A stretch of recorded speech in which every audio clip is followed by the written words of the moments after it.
Hello students, today we are going to discuss the numerical of moment distribution method in frame with sway.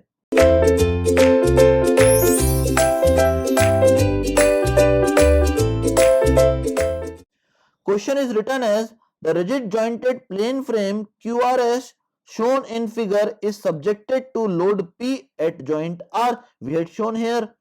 Let the axial deformation in the frame be neglected. We had neglected the axial deformation of the frame. If support S undergoes a settlement of delta, it means that if the support S undergoes a settlement of delta equals to PL cube upon beta EI, the vertical reaction at support S will become 0 when beta is equals to. Now we need to calculate the value of beta when the vertical reaction at support S will become 0. Now we will solve this question. Okay. Now, due to the settlement of support S by delta, here in the beam QR, moment will develop like this, that is 6 EI delta upon L square due to sinking of the joint S, and moment at R will become 6 EI delta upon L square in the anti-clockwise direction. No moment is developed in the column RS because it will not bend. Okay, only the moment is generated in the beam QR because it will bend due to the settlement of the support S. Now the moment acting at joint Q will be equals to minus 6 EI delta upon L square. Similarly at R it will be minus 6 EI delta upon L square, and for RS and for SR it will be equals to 0. Now due to symmetry of the structure, the distribution factor of RQ and RS will be equals to half half. So we had written here the distribution factor for RQ will be equals to 0.5 and distribution factor for RS will be equals to 0.5. Now we have the distribution factor value. Now we will solve this numerical by the moment distribution method. Okay.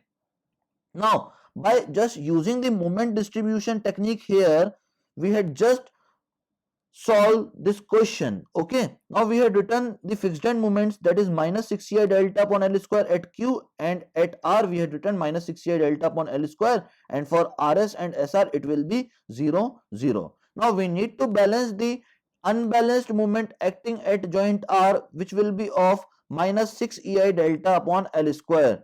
To balance this moment, we need to create another moment of plus 6 EI delta upon L square, which needs to be distributed in the RQ and RS according to the distribution factor. Now we had multiplied the 6 EI delta upon L square with the distribution factor 0.5. We will get 3 EI delta upon L square on both sides because the distribution factor is same for RS and RQ. Okay.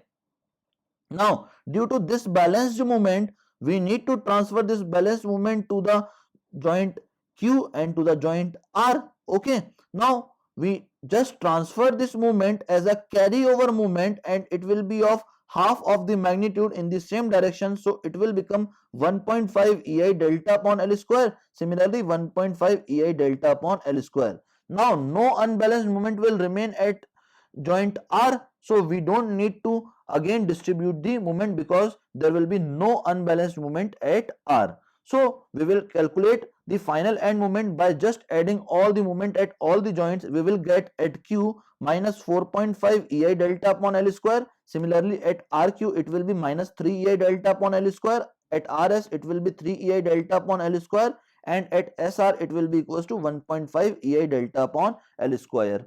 Now we know that here is a beam QR. Now in this beam QR there will be a moment of anti-clockwise sign of 4.5 EI delta upon L square acting at joint Q, which we have seen here. Okay. Now at R in the RQ member, a moment of anti-clockwise nature of 3 EI delta upon L square will be acting. So we had just made a moment of 3 EI delta upon L square here. Now the net moment which is acting on this member QR will be of 7.5 EI delta upon L square, which tries to rotate this beam in the anti-clockwise direction. To maintain the equilibrium of member QR, we need to create a equal and opposite moment so that this can be balanced out and the beam will remain in the equilibrium condition. Okay, now to create an equal and opposite movement, we need to create a reaction here whose sign is like this, because this will create a couple of clockwise nature. Now the value of this reaction will be equals to m by L, the net moment acting at the member QI divided by the span length. So it will become 7.5 EI delta upon L cube. Similarly 7.5 EI delta upon L cube. Okay. Now we know that the sweep force will be equals to 7.5 EI delta upon L cube, because at joint R there will be a net reaction acting in the downward direction, which will be equals to 7.5 EI delta upon L cube, and in the quotient it is written as P. Okay, it is written as P. So we can say that this P force will be equals to 7.5 EI delta upon L cube. So we had just written here. Now from this we can calculate the delta value, that will be equals to PL cube upon 7.5 EI. Okay, now we had determined the deflection value, that is PL cube upon 7.5 EI, and in the question the deflection is given as PL cube upon beta EI. So both these equations are same. So from both this equation we will determine the value of beta as 7.5. So for the net vertical reaction to be 0, we need to use the value of beta as 7.5. So we had solved this question and we had determined the value of beta as 7.5. Thank you very much, students.